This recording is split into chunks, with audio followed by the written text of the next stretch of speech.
You, Wadsworth? Yes, ma'am. And Mr. Wadsworth was previously in court and entered a plea of guilty to the second-degree felony offense of aggravated assault with a deadly weapon. There was an agreement for a cap of 8 years in prison. I've received the pre-sentence report. Has everyone had an opportunity to review that report? We have, Your Honor. Yes, sir. Are there any additions or corrections? There you are. Not from this one. All right, Mr. Rojas, you may proceed. The first page of his, I guess, rolling into this second page of his felony criminal history, most of those offenses happened in 2002. So he seems to be getting those in bunches. Those happened in 2002. He got sentenced in 2000. All in one. In January 2002, they all happened. Right. Got revoked in 2003 on all of them. I think he did 60 months on all of them. Got some more in October 2002. Then after that, he goes in. Basically, he's in and out until about 2019 when he picks up some more cases. And from 2019 to this present, we talked about this, and if the court's even going to consider probation. As pointed out in the PSI, the only way he's going to get probation is with safety to get help with his drug issues. He understands that. He recognizes that. He's willing to do that. He's hoping that you give him a chance to do that. And even as he pointed out by the probation officer in the report, he's indicated to them that he's tired of this lifestyle. He's tired of being in handcuffs. He realizes he needs help just to make his life better. And he tells me he's ready to make that change. And he does have some statements to make to you at the appropriate time. It's a straight A's. I was sexually abused. My parents were drug addicts. I went to prison. You guys forgot something. I hope it don't hurt me, but I got beat up. I had a robbery in 1992. When I got out from that robbery until 2000, when you started, 2002, yes, ma'am. I stayed out of trouble again because I was on medication. It's been my whole life. It's been the pattern of my life. I'm on my medication. I'm a great guy. I'm a journeyman electrician. I'm a father. I'm a grandfather. I spend time with my kids. If I'm off of them, and the reason I got off of them and this offense happened is I was hearing voices. I thought my roommate was holding my girlfriend hostage. It says I hit him with a bat, but it was my walking cane. It wasn't a bat. And I did hit him, and I felt horrible because I found what was going on. But in my head, our house burned down, dogs died, and I just kind of went crazy. But I did stop. I did tell in 19. I said, I'm tired of this. And I'm gonna stay on my medications. When the house burned down, all my medications went with it, my truck, my tools and everything. And I was just barely making it. And I honestly thought my roommate was holding my girlfriend against her will and hostage. And we started fighting, I was losing. And I said, if you do give me the chance, what I need is some help staying on my meds. Because I start feeling like I'm doing better sometimes. And then I stop taking them. When I stop taking them, I hear voices, and I can't tell if it's mine or if it's somebody else, or I can't tell. So, but Mr. White, even if I give you a probation, it's only for so long. At some point, you have to stay on your own meds, and you can't require someone else to force you to do that and take a chance with society and the community of you hurting someone else. Honestly, I'm not sure, but I honestly think 21 felony convictions. 21. I know, wow, right? I'm not. You still have one pending in Indiana. And out of the, and in addition to the 21 and the one pending, you have 16 others that were dismissed because of plea agreements and things like that. So that's 38 felonies. The last, and I get a lot of this was from '02, and a lot of it was in the same big scenario. 18 of them was in one. But it didn't stop then. You were put back on probation in 2017, so not that long ago. Given a probation, it was revoked, so you were given an opportunity. Mr. Smith? I've completely stayed out of trouble since then, though. Not one single incident. Well, you had 2017 an unauthorized use of a vehicle felony, 2018 an obstruction of justice in Pike County. Yes, ma'am. 2019 an escape, that's the one that's pending. Hold on. Oh, I'm sorry. And then another later in 2019, maintaining a common nuisance of a controlled substance or something like that. Hit him with the cane. Hold on, don't speak over. I let you talk, so don't talk over anyone else, please. I believe probation is absolutely right, that jail time and probation has not been a deterrent for him. He's not made probation. We would ask for the 8 years to be sentenced.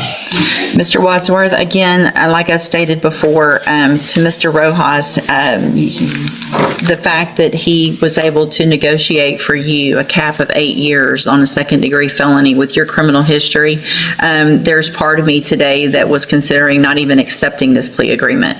Because I think with your criminal history, personally, I think it's ridiculous. I have to understand. So I'm going to find that you entered your plea of guilty freely and voluntarily. I'm going to find that you entered your plea of guilty. I'm going to find sufficient evidence to find you guilty, and at this time find you guilty of aggravated assault with a deadly weapon. Sentence you to a term of 8 years in the institutional division of the Texas Department of Corrections. There will be an affirmative finding of a deadly weapon. You will receive credit on that sentence for any time that you've been in custody that the law gives you the right to receive. I'm handing you the trial court certification that shows this was an agreement that I followed, and so you've waived your right to appeal. I have also handed you a written admonishment regarding your ineligibility to possess a firearm or ammunition. Because of the judgment entered against you, you're ineligible under Texas law to possess a firearm or ammunition. Possession of a firearm or ammunition could lead to charges against you. Firearm is a legal term, and you should read the written admonishment I provide you to see what devices qualify as a firearm. If you have any questions about the laws that make you ineligible to possess a firearm or ammunition or about how long that lasts, you can talk to Mr. Rojas. There's help in prison for you with medication. It's going to be up to you when you get out to either change your life if you really want to or not, and you'll have to do that on your own. All right, good luck to you, sir. You can go back with the bailiff. All right, are you Rebecca Rideau? Yes, ma'am. And Ms. Rideau was previously in court, entered pleas of guilty in cause numbers 23-0928, 23-2106, 23-2107, and 24-1925. All of those were theft of property with previous convictions. I have received the pre-sentence report. Has everyone had an opportunity to review that report? I think so. State has, Judge. And there was no agreement. This was just open to the court. Is that correct? Yes, Your Honor. I believe so, Your Honor. I didn't represent her at the stage where she entered the plea. Okay. My understanding is that They were open. And are there any additions or corrections to the pre-sentence report? None from different. Not from the state, Judge. In addition to reviewing that, the state has filed a couple of things. One is a motion for me to run any, and then he has filed a sentencing memorandum as well, in addition to a motion for me to deny discretionary jail credit. So, Mr. Kimler, if you would like, you may proceed. Your Honor, I would just say that seems to be an aberrant practice as far as the harshness that the state is attempting to exert on this defendant. And I don't know that it stands out from the queue of other cases before this court to deserve such treatment, but it is what it is. I would just observe, first of all, as regarding the state's posture on consecutive sentences and the denial of discretionary jail credit. The defense certainly has criminal history, but it's not to such an extent or degree in the circumstances the individual cases aren't such to the extreme degree that it would warrant accumulation, and certainly the denial of her jail credit is something that is problematic. I don't know exactly which jail credit the state is attempting to deny her, but obviously if she's been in pretrial detention on these cases, it seemed that she would be entitled to that jail credit without much original discharge. And there was notations there as far as the pre-sentence report that was really involved some health issues. I believe her to be mentally competent. Now, I, of course, wasn't her attorney when she entered the plea, but I would assume that she has mentally competent then as well. Although, as I said, she does have mental health history. I think that plays into her present situation with the theft cases that she has. You will note in the pre-sentence report where it's indicated that she was unable to afford the mental health treatment and the pharmacological remedies that are provided through prescriptions, and that she was self-medicating and had turned to theft in an attempt to maintain funds necessary to self-medicate. She indicates in the report that her memory indeed was impaired on 3 of these offenses, and she doesn't seem to remember this. She doesn't attempt to minimize or mitigate her conduct in that regard, where she does in fact indicate that she accepts responsibility fully for her actions. But I think that that's indicative of, again, the circumstances surrounding these offenses that, of course, I guess it seems everyone in front of the court these days is finding mental health issues as something that mitigates their criminal conduct. But I do think that in this case it is well documented, going back again into her military history, that she has suffered. While they're not recommending probation for Ms. Rio, they don't rule it out. Well, let's not talk about probation. Okay. Yeah. All right. I'm sorry, but there is a paragraph for. Yeah, well, it is an option, but that's not realistic on what's going to happen today. They were mentioning that she'd be assessed for the specialized mental health caseload. I understand that. So just to note that is in the report. Thank you. If the court isn't inclined to consider probation for Ms. Rudo, then certainly I think that while she's serving whatever sentence the court gives her, she'd have the opportunity to try to reflect on her actions and perhaps reassess those, where she is with this. And as far as addressing her mental health issues when she gets out, that she'll be able to do that and maintain her law-abiding lifestyle. She has maintained employment, I think 3 years for the city of Beaumont, if you will. Is that right, Ms. Rio? She has maintained gainful employment in the past when her mental health is stabilized, and I would anticipate she would be able to do that in the future if she does have the proper mental health regimen. That would be my argument for probation, obviously, but the court's not inclined to do that. So we would ask for a sentence, certainly.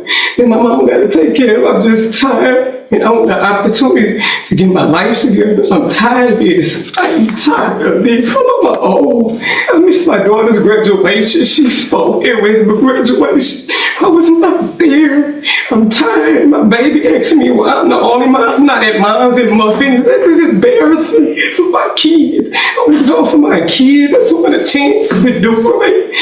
Mama, thank you. Sure. So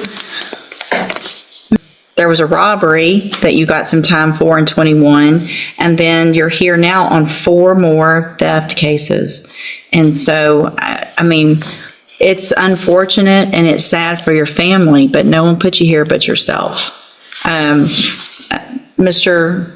Judge, Coleman, I know what you're... Yeah, you've essentially hit the things that I want to hit. That in addition to what I put in my sentencing memo. I won't belabor that, Judge. The only thing I would add is she says she's tired of this. I tell you who else is tired of this. It's our local store owners and business owners who are tired of people just walking in and taking what they want from them.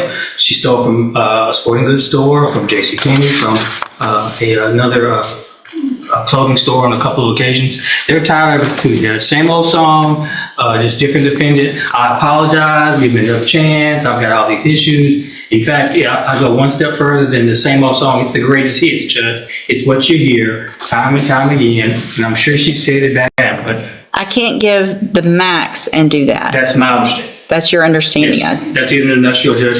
And I just say, this is a case for that to be considered. And I also say this is the appropriate case to accumulate her for her sentence, Judge.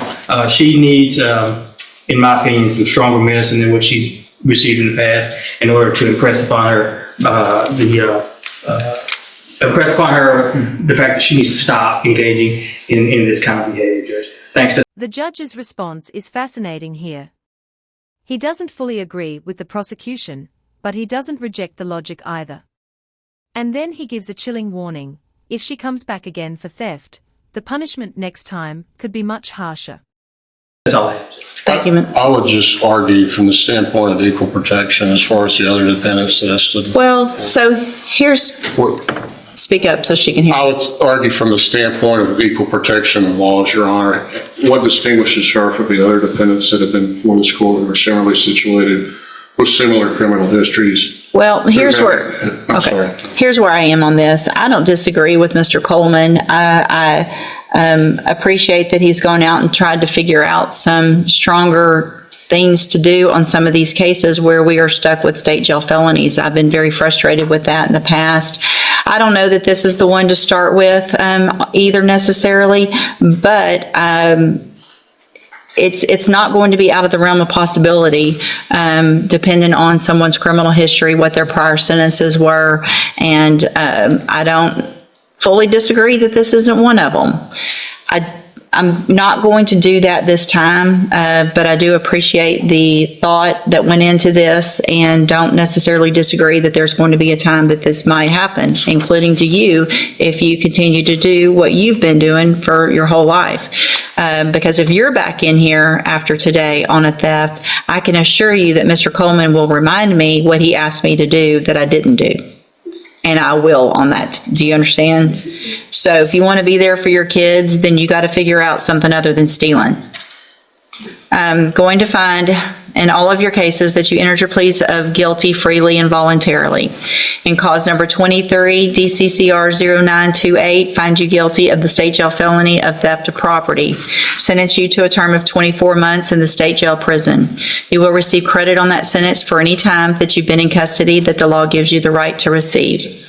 Cause number 23, DCCR 2106. Find sufficient evidence to find you guilty, and at this time find you guilty of theft of property. Sentence you to 24 months in the state jail prison. You will receive credit on that sentence for any time that you've been in custody that the law gives you the right to receive. Clause number 23, DCCR 2107. Find sufficient evidence to find you guilty. The judge ends with a warning that almost sounds like a final chance. He's creating a record showing her sentences are escalating. Translation: next arrest changes everything. At this time, find you guilty of theft of property. Sentence you to a term of 24 months in the state jail prison. You will receive credit on that sentence for any time that you've been in custody that the law gives you the right to receive. Clause number 24, DCCR 1925, find sufficient evidence to find you guilty, and at this time find you guilty of theft of property. Sentence you to a term of 24 months in the state jail prison.